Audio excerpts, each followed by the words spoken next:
हजुरको radio 102.1 megahertz.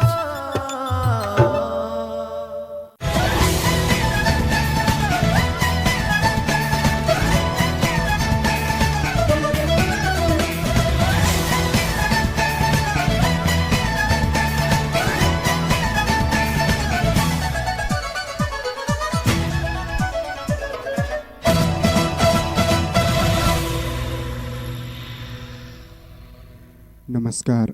साँझ 6 बजेको हजुरको समाचारमा स्वागत छ। समाचारको साथमा उपस्थित छु म श्रीराज महत। तपाईले यो समाचार हजुरको रेडियो 102.1 मेगाहर्ज इन्टरनेट अनलाइनमा हजुरको रेडियो.org.np का साथै मोबाइलको एप्लिकेसन मार्फत संसारभर एकैसाथ सुनिरहनु भएको छ। समाचारको सुरुवात गरौं यस समाचारका मुख्य शीर्षकहरूबाट।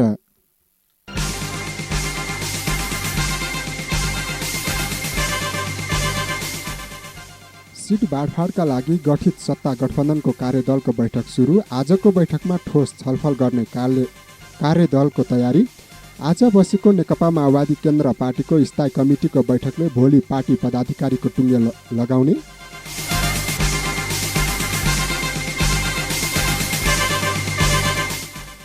सिन्धुलीमा मलको हाहाकार, किसान मर्कामा। 16 वर्ष अघिको हत्या घटनामा संलग्न दोलखाका एक युवक कतारबाट पक्राउ।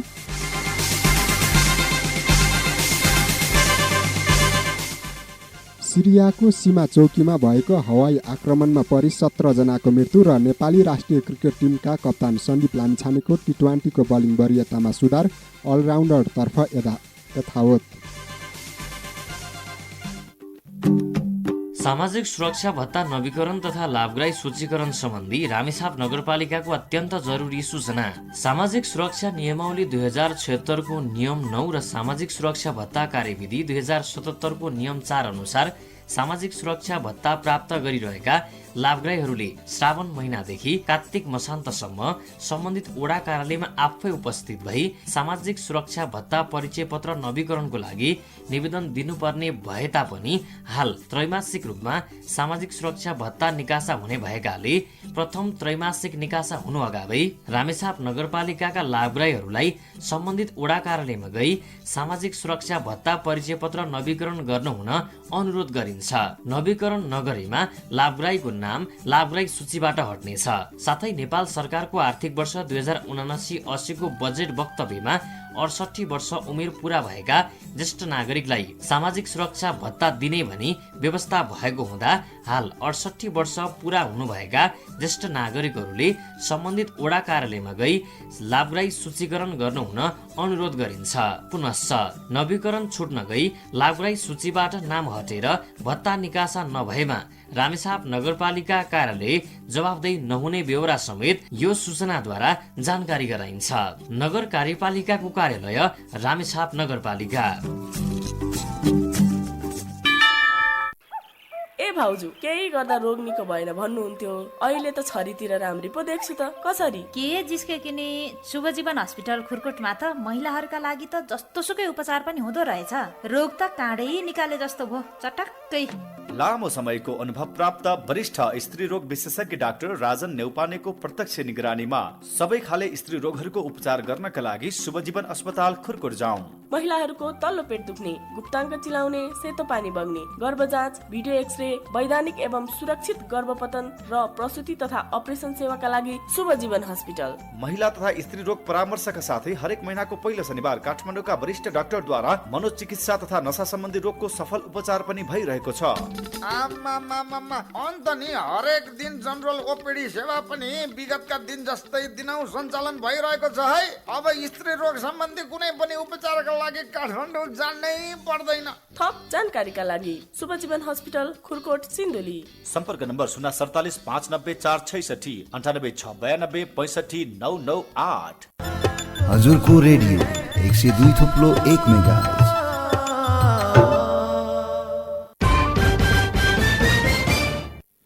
अब समाचार विस्तारमा। सत्ता गठबन्धनको सिट बाँडफाँड कार्यदलको बैठक बसिरहेको छ। आगामी मङ्सिर 4 मा हुने प्रदेश र प्रतिनिधि सभाको निर्वाचनमा सिट बाँडफाँडको मापदण्ड बनाउन गठित कार्यदलको बैठक साँझ 5 बजेबाट सुरु भएको हो। प्रधानमन्त्रीको सरकारी निवास बालुवाटारमा कार्यदलका सदस्यहरूबीच छलफल भइरहेको छ। अपराह्न 4 बजे बैठक बस्ने भनिए पनि 5 बजेदेखि मात्र छलफल सुरु भएको हो। यसअघि 3 पटक बसेको कार्यदलको बैठक औपचारिकतामै सीमित भएको थियो। यद्यपि 2074 को आम निर्वाचन र गत स्थानीय निर्वाचनको परिणाम तथा नेताहरूको व्यक्तित्वलाई मध्यनजर गरी सिट बाँडफाँडको मापदण्ड बनाउने विषयमा कार्यदल एकमत छ। तर सङ्ख्यात्मक हिसाबले सिट बाँडफाँड हुन सकेको छैन। आजको बैठकमा ठोस छलफल गर्ने कार्यदलको तयारी रहेको छ। कार्यदलका संयोजक कृष्ण प्रसाद सिटौलाले बैठकपछि गठबन्धनका शीर्ष नेतासँग छलफल गर्ने बताइएको छ। साथै आजको बैठकमा माओवादी केन्द्रले प्रतिनिधि सभामा 60 वटा सिट दाबी गर्ने बताएको छ। नेकपा माओवादी केन्द्रले भोलि पार्टी पदाधिकारीको टुङ्गो लगाउने भएको छ। आज पार्टी कार्यालय पेरिस डाँडामा बसेको पार्टीको स्थायी कमिटीको बैठकमा पदाधिकारीको बारेमा छलफल भएको र भोलि बस्ने बैठकले पदाधिकारीको टुङ्गो लगाउने भएको हो। बैठकपछि सञ्चारकर्मीसँग बोल्दै पार्टीका प्रवक्ता कृष्ण बहादुर महराले आजको बैठकमा सङ्गठन सम्बन्धी एजेन्डामा केन्द्रित भएको बताउनुभयो।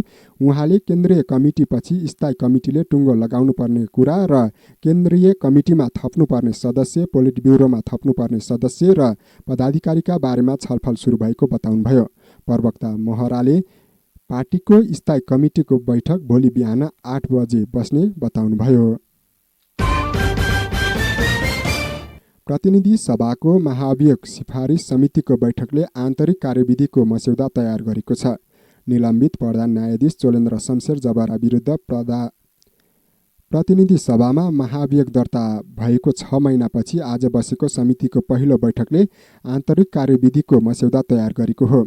समितिको आन्तरिक कारबाही सुव्यवस्थित र प्रभावकारी बनाउन आवश्यक भएकाले प्रतिनिधि सभा नियमावली 2075 को नियम 163 को उपनियम 5 ले दिएको अधिकार प्रयोग गरी उक्त कार्यविधि बनाइएको कार्यविधिमा उल्लेख गरिएको छ।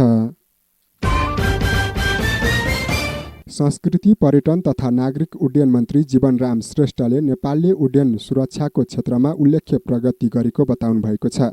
नेपाल हवाई यातायात नियन्त्रक सङ्घले आज काठमाडौँमा आयोजना गरेको 21औं वार्षिक साधारण सभामा मन्त्री श्रेष्ठले नेपालले हवाई सुरक्षा मापदण्ड पूरा गरेकाले युरोपियन युनियन EUका हवाई प्रतिबन्ध सूचीबाट छिट्टै हट्ने विश्वास व्यक्त गर्नुभयो। नेपालको हवाई सुरक्षा मापदण्ड कार्यान्वयनबारे अन्तर्राष्ट्रिय प्रतिवेदनमा विश्वको औसतभन्दा राम्रो अवस्था देखिएको भन्दै उहाँले EUले आफ्नो निर्णयबारे पुनर्विचार गर्ने बताउनुभयो। अन्तर्राष्ट्रिय नागरिक उड्डयन प्राधिकरण ICAO को परीक्षणमा नेपालको उड्डयन सुरक्षा मापदण्ड कार्यान्वयनको औसत दर 70.1% देखिएको थियो। EUको हवाई प्रतिबन्ध सूचीमा रहनु नेपालको अन्तर्राष्ट्रिय प्रतिष्ठासँग जोडिएको विषय रहेको बताउँदै मन्त्री श्रेष्ठले प्रतिबन्ध फुकुवासँगै नेपाली विमान युरोपको आकाशमा उड्न पाउने बताउनुभयो। सन् 2013 यता EUले हवाई प्रतिबन्ध सूचीमा नेपाल राखेको छ भने ICAOले सन् 2017 देखि प्रतिबन्ध फुकुवा गरेको छ। आगामी सोमबार नेपाल र बेलायतबीच स्वास्थ्य जनशक्ति पठाउने सम्बन्धी श्रम समझदारी पत्रमा हस्ताक्षर हुने भएको छ। समझदारी पत्रमा नेपालका तर्फबाट श्रम, रोजगार तथा सामाजिक सुरक्षा मन्त्रालयका सचिव एकनारायण अर्याल र बेलायतका तर्फबाट नेपाल स्थित बेलायती राजदूत निकोला पोलिटले हस्ताक्षर गर्ने कार्यक्रम रहेको मन्त्रालयका प्रवक्ता ढुनिराज लामिछानेले बताउनुभयो।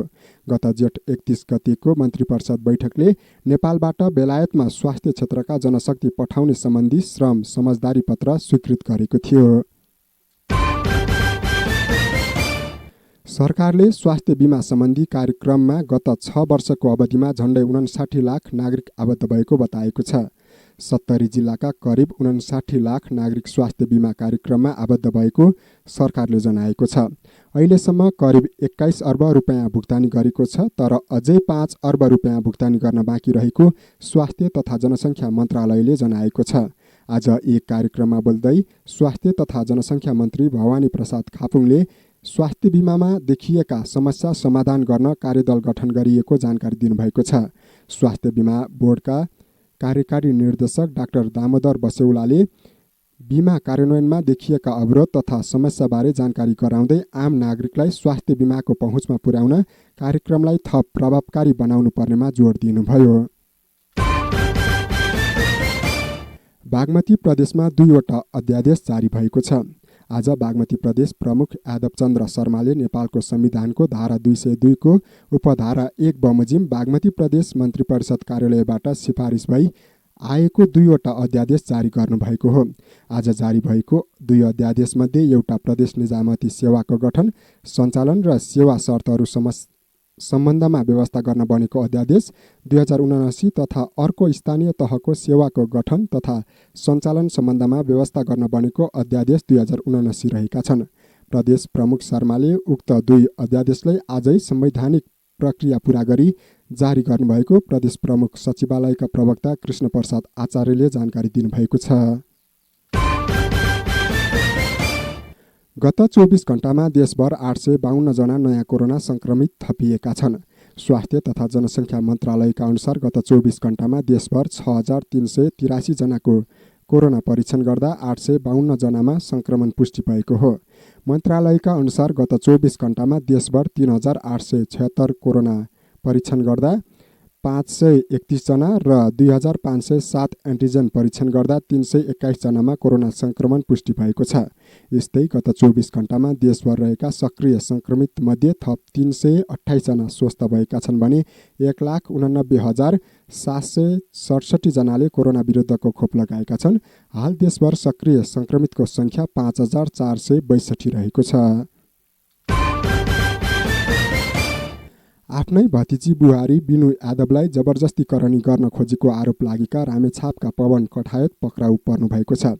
उहाँले आफ्नै भतिजी बुहारी बिनुलाई मन्थली नगरपालिका 1 मत्स्य डाँडी नजिकैको आफ्नै घरमा जबरजस्तीकरणी गर्न खोजेको भन्दै कठायत विरुद्ध बिनुले गत साउन 15 गते रामेछाप प्रहरीमा किटानी जाहेरी दिनुभएको थियो। पवन रामेछाप उद्योग वाणिज्य सङ्घका कोषाध्यक्ष एवं व्यवसायी समेत हुनुहुन्छ। बुहारीले प्रहरीमा जबरजस्तीकरणीमा जाहेरी दर्ता गराएको सुनेपछि पवन फरार हुनुभएको थियो। फरार भनिए पनि उहाँ राजनीतिक दलका नेता र कार्यकर्ताको संरक्षणमा खुल्लेआम हिँडिरहनु भएको थियो। तर सञ्चार माध्यम लगायत सबैतिरबाट चर्को दबाव परेपछि जिल्ला प्रहरी कार्यालय रामेछापले उहाँलाई सदरमुकाम मन्थलीबाट आज पक्राउ गरेको हो। जिल्ला प्रहरी कार्यालय रामेछापका प्रहरी नायब उपरीक्षक राजकुमार थिङले सुराकीको आधारमा पवनलाई सदरमुकाम मन्थलीबाट पक्राउ गरिएको जानकारी दिनुभएको छ।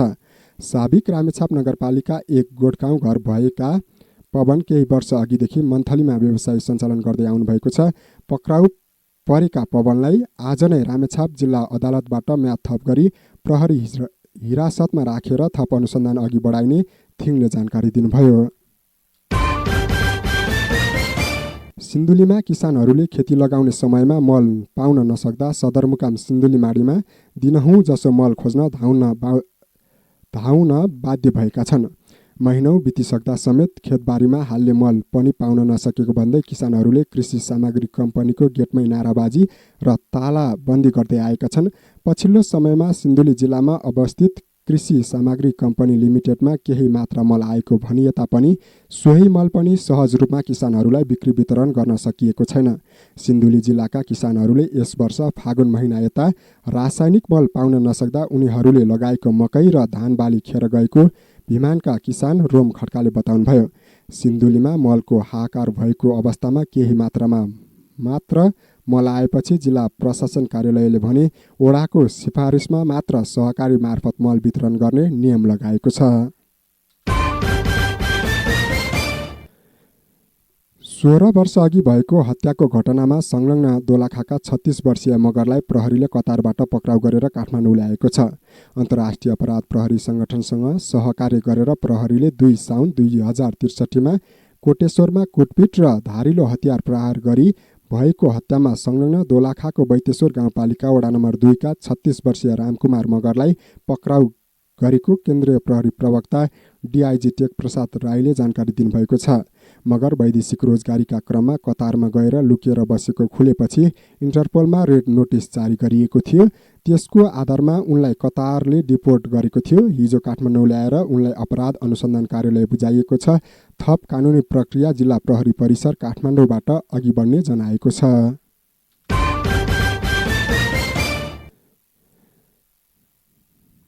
तपाईँ यति बेला साँझ 6 बजेको हजुरको समाचार सुन्दै हुनुहुन्छ। समाचारको क्रममा एकैछिन विश्रामपछि हामी बाँकी समाचारको साथमा आउने नै छौँ। तपाईँ भने रेडियो सुन्दै गर्नुहोला। के तपाईँलाई घर, अफिस र सडक निर्माणको लागि गुणस्तरीय होल ब्लक, गिटी, बालुवा, रोडा, ढुङ्गा चाहिएको छ? यदि चाहिएको छ भने हामीलाई सम्झन सक्नुहुनेछ। सम्पर्कको लागि कुमार बस्नेत, मोबाइल नम्बर 9849 12 74 46, विशाल माझी, मोबाइल नम्बर 9861 84 90 67, होल ब्लकका लागि तिलक मगर, मोबाइल नम्बर 9861 32 74 50। मन्थली रोडा ढुङ्गा उद्योग प्रणाली, मन्थली 1, रामेछाप। जिउ पनि कट दुख्छ, टाउको त्यस्तै दुखिरहेछ। त्यही त बुढा, मलाई पनि दाँत दुख्ने, आँखा चिलाउने, आँखा धमिलो देखिने समस्याले साह्रै सताइरहेको छ। अब उपचार गर्न कहाँ जाने होला? नमस्कार बुबा आमा, सन्चै हुनुहुन्छ? नमस्कार नानी। खै के सन्चो भन्ने, सुगर, प्रेसर, दमले हैरान पारिसक्यो नानी। मलाई पनि त्यस्तै समस्याले धेरै पीडा भइरहेको छ नानी। दाँत दुखिरहन्छ, आँखा चिलाउने, आँखा धमिलो देखिने समस्याले साह्रै सताइरहेको छ भने यो सबै उपचार गर्ने ठाउँ भएको भए पनि जानुहुन्थ्यो। अब कहाँ चाहिँ जानुपर्छ होला भनिदिनु पर्यो। ल आमा, यो सबै रोगको उपचार त तपाईँ हाम्रै अस्पताल सुनकोशी सामुदायिक अस्पताल खुरकोटमा हुन्छ नि। साथै यहाँ त विभिन्न रोगका विशेषज्ञहरूबाट पनि सेवा लिन सकिन्छ नि। हजुर, तपाईँ हाम्रै अस्पताल सुनकोशी सामुदायिक अस्पताल खुरकोट सिन्धुली। सम्पर्क नम्बर 047 590 454, 9854 043 230। हजुरको रेडियो 102.1 मेगाहर्ज।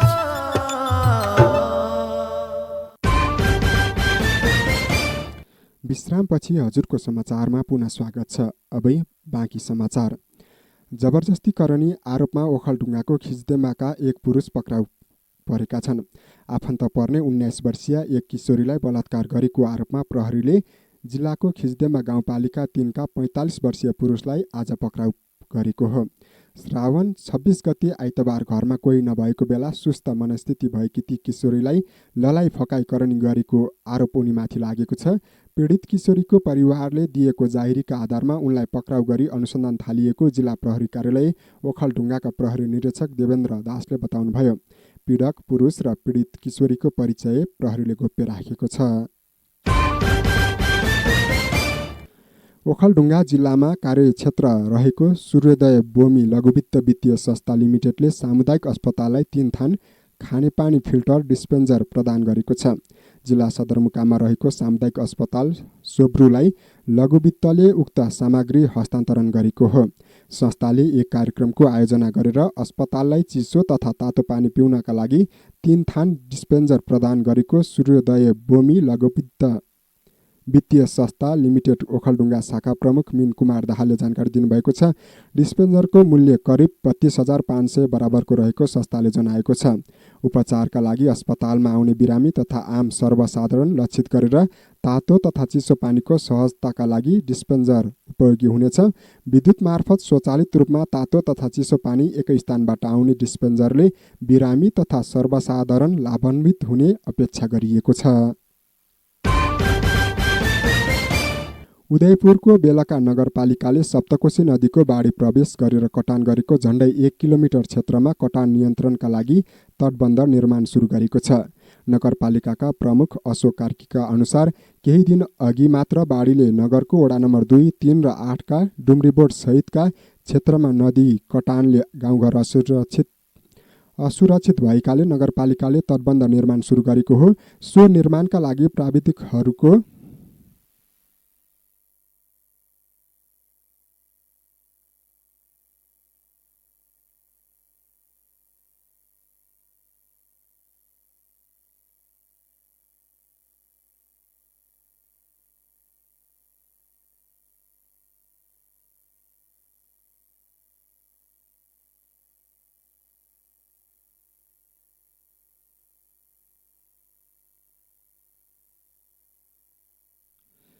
माफ गर्नुहोला, यसलाई पुनः सुन्नुहोस्। उदयपुरको बेलका नगरपालिकाले सप्तकोशी नदीको बाढी प्रवेश गरेर कटान गरेको झण्डै 1 किलोमिटर क्षेत्रमा कटान नियन्त्रणका लागि तटबन्ध निर्माण सुरु गरेको छ। नगरपालिकाका प्रमुख अशोक कार्कीका अनुसार केही दिन अघि मात्र बाढीले नगरको वडा नम्बर 2, 3 र 8 का डुम्रीबोट सहितका क्षेत्रमा नदी कटानले गाउँघर असुरक्षित भएकाले नगरपालिकाले तटबन्ध निर्माण सुरु गरेको हो। सो निर्माणका लागि प्राविधिकहरूको सल्लाह अनुसार ढुङ्गा सङ्कलन र तारजाली जस्ता सामग्री जुटाउने र उपलब्ध गराउने काम भइरहेको नगरपालिकाले बताएको छ।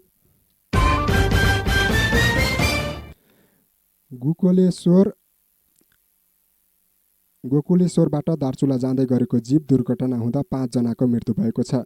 आज शैलेश शिखर नगरपालिका 6 उल्लानीमा जीप दुर्घटना हुँदा घटनास्थलमै कम्तीमा 5 जनाको मृत्यु भएको प्रहरीले जनाएको छ।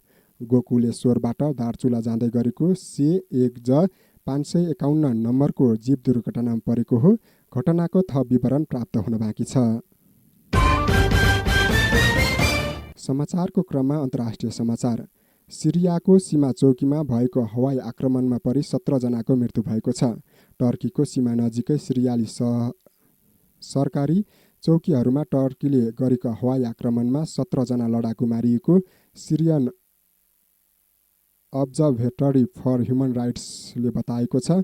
पीडितहरू सरकार वा कुर्दिश सेनासँग आबद्ध थिए वा थिएनन् भन्ने बारेमा केही खुलाइएको छैन। टर्कीको आक्रमणमा परि कम्तीमा 3 सिरियाली सैनिकको मृत्यु भएको र 6 जना घाइते भएका छन्। समाचारको अन्त्यमा खेल समाचार। नेपाली राष्ट्रिय क्रिकेट टिमका कप्तान सन्दीप लामिछानेको टी20को बलिङ वरियतामा सुधार भएको छ। अन्तर्राष्ट्रिय क्रिकेट परिषद ICCले अपडेट गरेको नयाँ वरियतामा सन्दीप 2 स्थान सुधार हुँदै 40औं स्थानमा उक्लिनु भएको छ। बलिङतर्फ नै अविनाश बोहरा 1 स्थान सुधार गर्दै 94औं स्थानमा उक्लिनु भएको छ। ब्याटिङतर्फ आसिफ शेख 1 स्थान सुधार गर्दै 97औं स्थानमा उक्लिनु भएको छ। कुशल भुर्तेल 39औं र दिपेन्द्र सिंह ऐरी 42औं स्थानमा यथावत रहनु भएको छ। अलराउन्डरतर्फ पनि दिपेन्द्र 8औं स्थानमा यथावत रहनु भएको छ भने एक दिवसीयतर्फ सन्दीप 34औं स्थानमा यथावत रहनु भएको छ। यिनै समाचारसँगै हामी साँझ 6 बजेको हजुरको समाचारको अन्त्यमा छौँ। जाँदा जाँदै यस समाचारको मुख्य शीर्षकहरू फेरि एकपटक।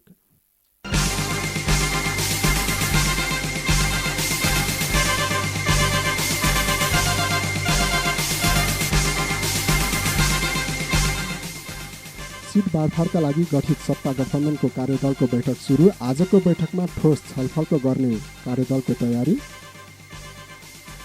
आज बसेको नेकपा माओवादी केन्द्र पार्टीको स्थायी कमिटीको बैठकले भोलि पार्टी पदाधिकारीको टुङ्गो लगाउने।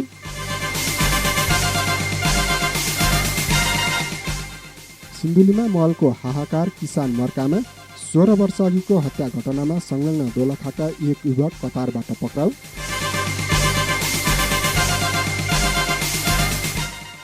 सिरियाको सीमा चौकीमा भएको हवाई आक्रमणमा परि 17 जनाको मृत्यु र नेपाली राष्ट्रिय क्रिकेट टिमका कप्तान सन्दीप लामिछानेको टी20को बलिङ वरियतामा सुधार, अलराउन्डरतर्फ यथावत।